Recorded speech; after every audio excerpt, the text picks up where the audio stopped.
So things are going to be changing. Yeah. By all reports out of Detroit Rock City, where now they're in Buffalo. Right. Brock Besser is expected to play against Buffalo. JT Miller's getting relegated to the third line to create some scoring or some offensive depth. Right. And the big hog is back playing where he should be alongside Bo Horvat.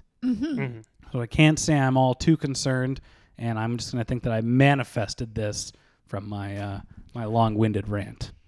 Okay, well, this is tough because I think you have to take Vasily Podkolzin and look at him in terms of his history. So he's coming over here from the KHL. He's very evidently adapting to smaller ice. He has less time. He has less space. Once he gets the puck, someone's on him. He's what 20? He's only 20 years old. He's midway. He's going to be 21 by the end of the year. After 3 games, I hear what you're saying, right? But it's been 3 games.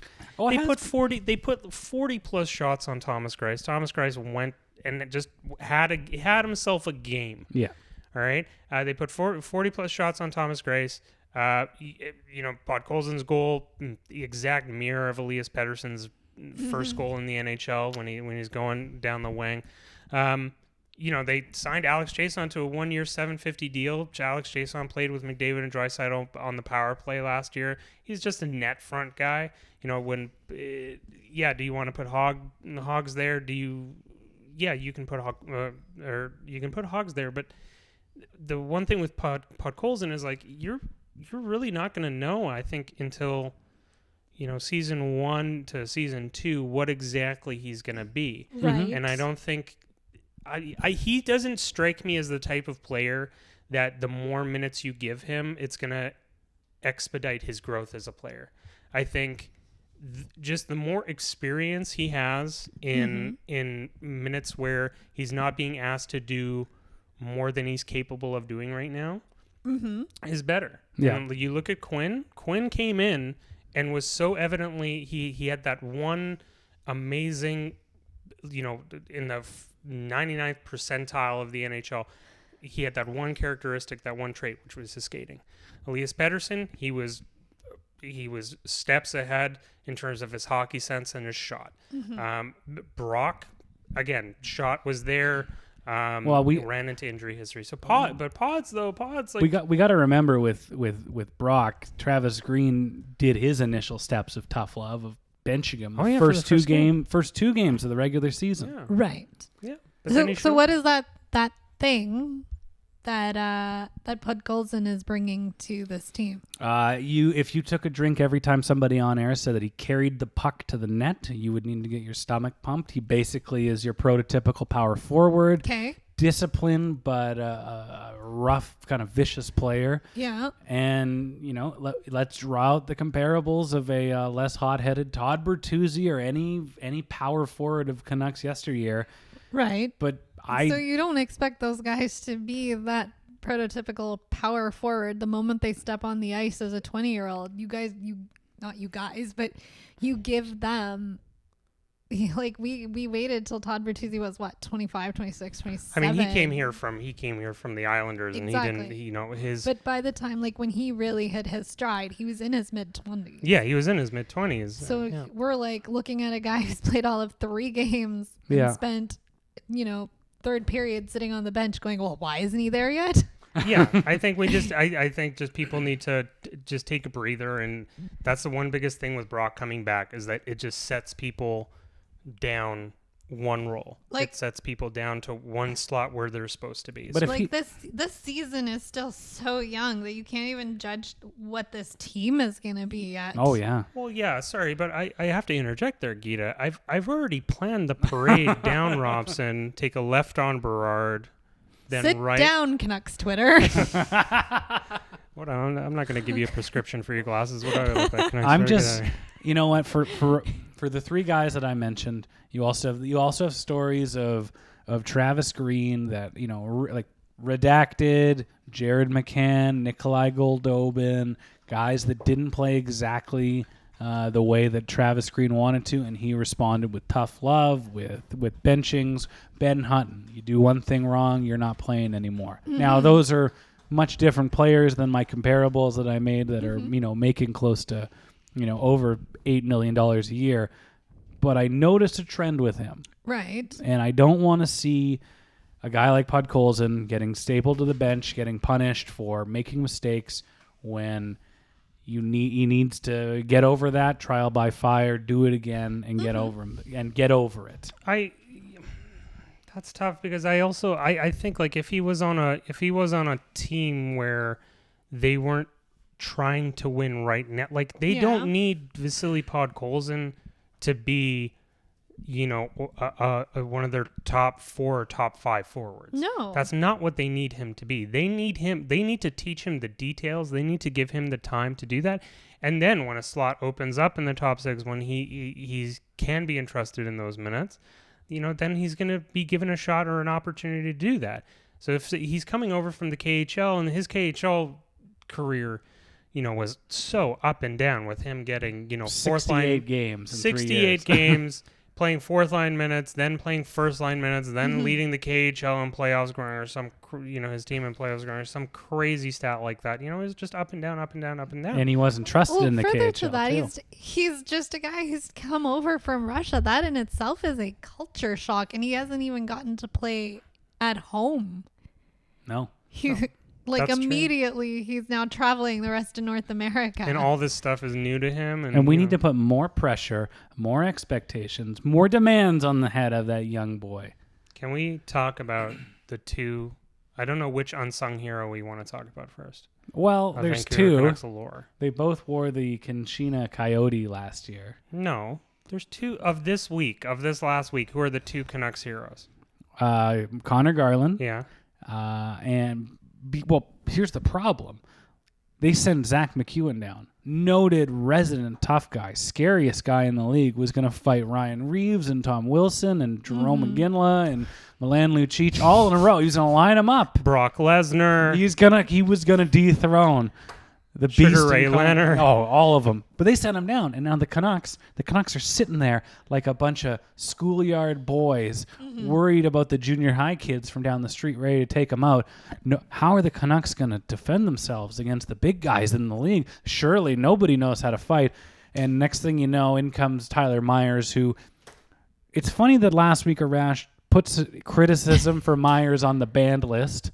He's taking my pen. That's fine. I'm taking your pen because you're just so you've had one blue buck and you're like this is what he's doing, guys. He's like doing the thing from the movie Whiplash. He's like, not quite my tempo. Myers comes in. He avenges Daniel Sedin from 2012, and everybody completely forgets everything positive or everything negative that Tyler Myers has done, or how much he makes, or how much he should be making, and it's just. That guy was mean to our favorite player 9 years ago, and now we're square. And you know what? It was intoxicating in the moment. I don't know how long that's going to last. Oh, it should well into the 2025. Well, no, I'm just saying, it's what I talked about. He is what he is. He's this unique, slightly flawed player that is getting paid the amount he's getting paid. And he came out and against Edmonton. He hit Duncan Keith, and then Colton Sevier tried to run him, and he just looked like he was Zdeno Chara and Brian McCabe, just ragdolling him, using him as a baton during a cheerleading festival or whatever. And then when that happened, I'm like, that's Tyler Myers, man. I know he's not going to be, he's not going to be gooning it up all the time, but he's just such an oddly unique type of player that you don't rarely see in the NHL. Someone of that size, someone of that skating ability and stuff. And I'm so tired. That's why I put it on the ban list last week. I was just so tired of people ragging on him all the time. And it's like, maybe that's what inspired him. Noted listener Tyler Myers. Noted listener Tyler Myers. What did you think of the heroes reception and eventual ticker tape parade when Tyler Myers gets off the plane at YVR next week?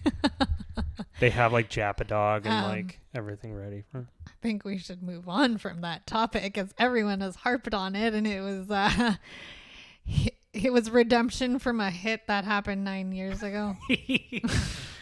You know, when you say it out loud, it doesn't. Listen. Yeah. No. Yes. Yeah. Everybody move on. Yeah, we do need to move on. It was 9 years ago, but dude, we're the fucking Vancouver Canucks fans. Misery is our business. We make this shit in a fucking factory in Burnaby and just put it in a jar and put like Stan Smeal's face on it and sell it at Costco where Ryan asked me to buy it. And you'd buy it in bulk. We buy it in bulk. We love it. No one. This is my thing with Canucks fans. No one can tell us that we suck more than us. Oh, yeah. We know how much we suck. We know how bitter and just totally moronic that we are and vindictive and bitter. And being vindictive and bitter. And now, as we channel our depression of years past, now we have a guy that's so angry and so fired up and so short. He's an angry little elf. Yes, his fuse is very short. You've heard of Elf on the Shelf. Well, have you just heard of Conor Garland in your living room? He would fit Conor on. in your corner. Conor in your corner. Oh my God! The marketing We're genius we got that. here. We're gonna tweet that. We're gonna make Conor. Yeah. But he's a player like normally when the Bruins had Big Z, Brad Marchand is 10 feet tall and twice as tough. Right. Now you have this angry ball of just fury and rage, and all of a sudden, next thing you know, there's Bo Horvat ragdolling, Rasmussen. I was just gonna ask if Tyler Myers and Conor Garland are our Zdeno Chara. Yeah, they're our version. Tyler Myers and Conor Garland are our version of Bergeron Chara. I want Bergeron and or not Marchand Chara. Marchand Chara. Mom, I want Bergeron. I want Marchand and Chara. God. Okay, we have two amazing tweets. Arash, we got Chara. We got Chara and Marchand at home. I mean, just you brought up the Kirkland brand. Oh my God, the Kirkland brand. Oh my God, Kirkland, Chara, and Marchand. I mean, you brought it up, Ryan. Watching, no, I need to write that down. He needs to write that. You give me the pen back immediately after you don't get to hold it.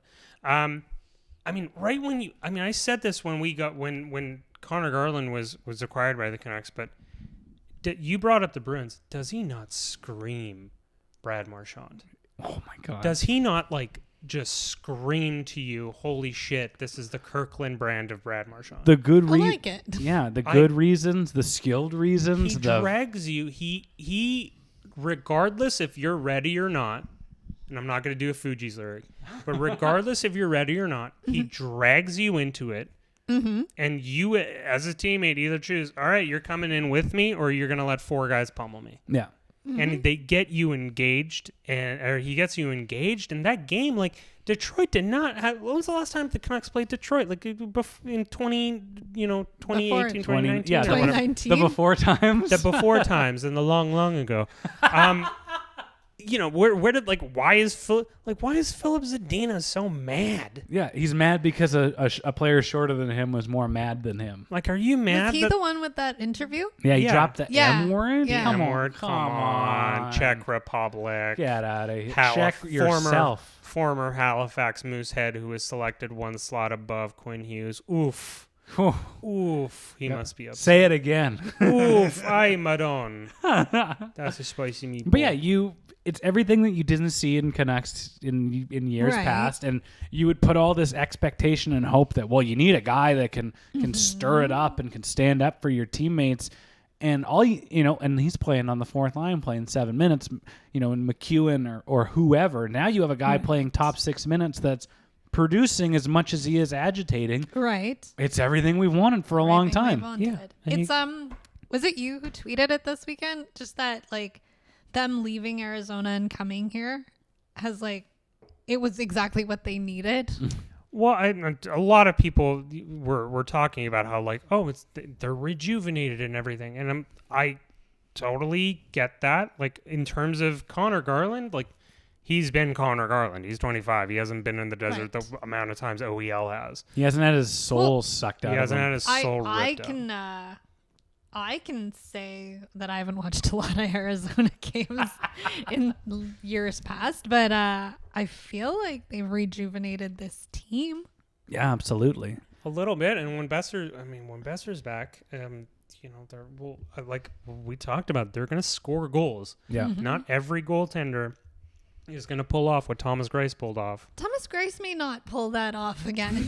I mean, yeah, he's a good goalie, but you know what the Canucks do this. The Canucks do this one incredibly frustrating thing, and they've been doing this for such a long time, where they play down to their opponent. Of course. And it's so frustrating because I wanted to make this meme of like Travis Green at the whiteboard with the players and just like magic wand the whiteboard out and it just saying in writing, Thomas Greiss has never won the Vezina trophy. Just to show like he's not a Vezina Award winner. Don't respect him so much. Don't be like, oh man, how are we going to beat Thomas Greiss? He's so good. Oh, jeez. So yeah, I mean, it sucks. They get a point.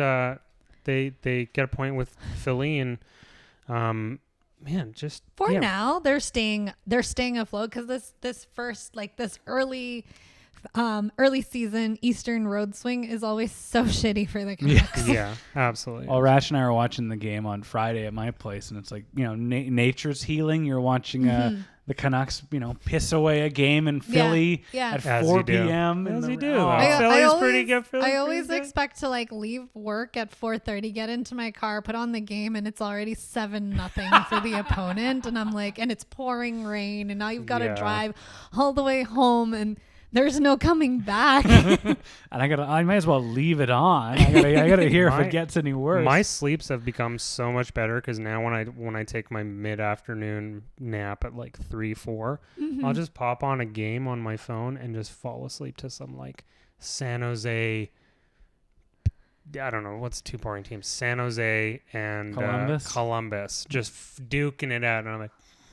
Yeah, if you Jack Roslovic with the puck, he bobbles it.